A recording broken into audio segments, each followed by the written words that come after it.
Le deuxième axe sur lequel nous allons réfléchir est l'intention de dévalorisation des deux frères.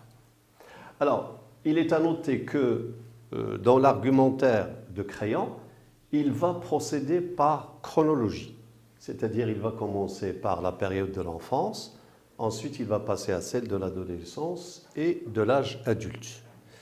Tout cela dans l'intention de montrer que, ce que nous allons voir tout à fait à la fin, que les deux frères sont indignes de la confiance que leur accorde Antigone.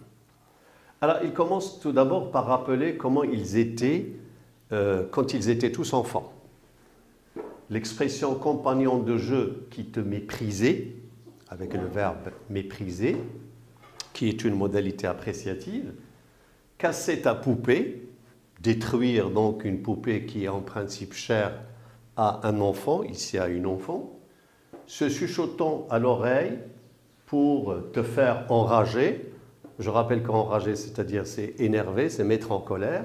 Tout cela montre l'intention donc de mépris et d'indifférence, l'attitude de mépris et d'indifférence qu'avaient les deux frères vis-à-vis donc d'Antigone. Alors donc, il passe ensuite donc à l'étape de l'adolescence et de l'âge adulte, et en rappelant les mauvaises habitudes qu'ont contractées déjà à partir de leur adolescence les frères d'Antigone, avec l'expression leur première cigarette, les sorties du soir, le fait de sentir le vin, donc ils rentraient complètement saouls.